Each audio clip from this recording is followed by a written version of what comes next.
আচ্ছা তোমাকে বলেছিলাম তুমি যাচ্ছিলে বাড়ি থেকে যেতে, তুমি গিয়েছিলে? হ্যাঁ গিয়েছি, চোখের ফুটো মারলাম।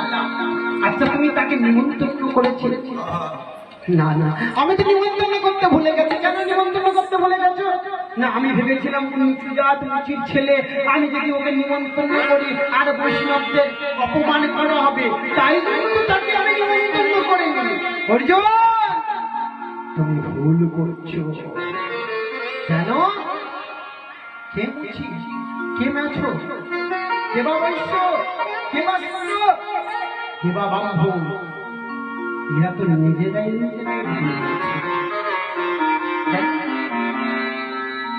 একদিন যেজন দেখবেন ছাগল যেদিন জন্মগ্রহণ করবে তাকে ছাগলের বাচ্চা বলা হয়। পশু যে কোনো পশু জন্মগ্রহণ করে, বাঘে জন্ম করলে বাঘের বাচ্চা বলা হয়। মানুষ জন্ম করলে তার একটাই কেন নাম হয় না মানুষের বাচ্চা? তার কোনো ভাগ হয়ে যায়। যেদিন জন্মগ্রহণ করে সেদিন তার কোনো বিভেদ নেই। যত বয়স হয়ে যাবে এই চারই প্রথা তোমাকে চেপে ধরে। কেমন করে চেপে ধরলো?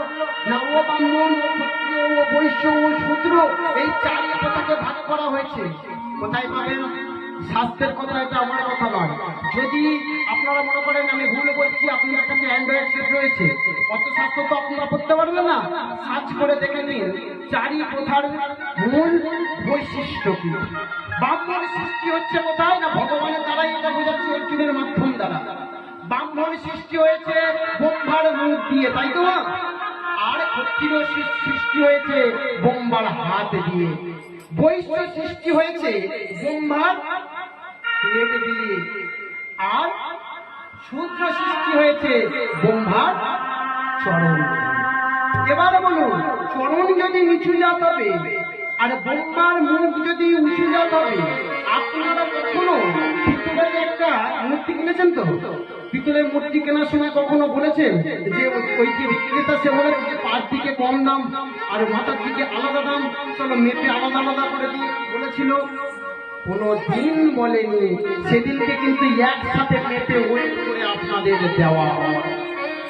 সেদিন কোনো ভাগ ছিল না, আর আমরা এই ভাগ করলাম। আচ্ছা বলুন তো, যে মেটরের ছেলেটা পায়খানা পরিষ্কার করে গেল সে নিচু জাত হয়ে গেল, আর যে পায়খানা করে ভর্তি করলো সে কি করে নিচু জাত হয়? হ্যাঁ, যেজন মাছ খেলো, মাংস খেলো, সে উঁচু জাত, আর যে মাছটাকে ধরলো সে নিচু জাত। এ কেমন ভাব? যে তোমার জুতোটা তৈরি করলো যাতে না হাঁটতে গেলে পায়ে ফসকা পড়ে, সে নিচু জাত হয়ে গেল, আর যে পায়ে দিয়ে ঘুরে বেড়ালো সে উঁচু জাত হয়ে গেল।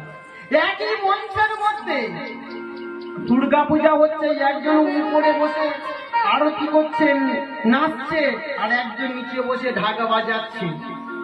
যে ঢাকি সে নিচু জাত, আর যে উপরে বসে আরতি করছে সে নিচু জাত। আচ্ছা বলুন তো, ওই ঢাক যদি একবার বন্ধ করে দেয় তুমি নাচতে পারবে তো? কে উঁচু কে নিচু? এখানে উঁচু হয় না, নিচু হয় না। আমি সবাই মানুষ বানিয়েছি, সবার উপরে মনুষ্যত্ব, তাহার উপরে কিচ্ছু না। তাই তো তুমি ভুল করেছো। যাও, আমি কোন মানুষের মধ্যে ভাগ করিনি, ভাগ করেছি ও সমাজের মানুষ লালসা লোভের জন্য। তোমার ঘরের হাঁড়ির চাল, তোমার ঘরের চাল, তোমার ঘরের ডাল, তোমার ঘরের আলু, তোমার ঘরের সবজি, তোমার ঘরের কাপড়, তোমার ঘরের সবই কিছু, কিন্তু রান্না করার অনুমতিটা তোমার নেই। কেন? তুমি নিচু জাত। আচ্ছা কেন আমি নিচু জাত? না তুমি বৈশ্যের ঘরের মানুষ, তোমার দীক্ষা যতদিন না হবে, তোমার নামের পাশে দাস যতক্ষণ না বসবে, তুমি কখনো উঁচু হতে পারবে না। তুমি দীক্ষা নেওয়ার পরে তোমাকে দেওয়া হবে রাধা রমন দাস। আর একটা ব্রাহ্মণের ছেলে দীক্ষা নিয়ে তার পাশে দাস বসতে না, তার পাশে কি বসে গো? মা, হ্যাঁ মা বলতে পারবে, মা জান, তার পাশে দাস বসবে না। আমরা দীক্ষা নিলে রাধা রমন দাস হয়ে গেলাম, দাস যদি হবো, ভগবানের দাস সবাই দাস হবে, তাই না?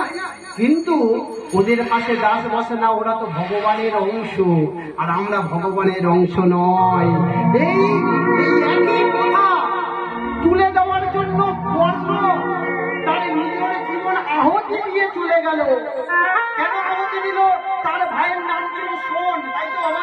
অধীর পুত্র ছিল একটা শোন, তার একটাই সন্তান ছিল শোন, আর এই কর্ণ হলো তার কাছে লালন পালন হয়েছিল, তাই তো বাবা? আর মার নাম ছিল কি? রাজকীয়। কিন্তু কর্ণের অরিজিনাল মাতার নাম কি? কুন্তি। আইবুড়ায় একটা সন্তান হয়েছিল, যে সন্তানটা গর্ভে ধারণ করেছে, যে বাচ্চাটা হলো, সেই বাচ্চাটা কাকে? সূর্যকে ডেকেছিল, তাই তো?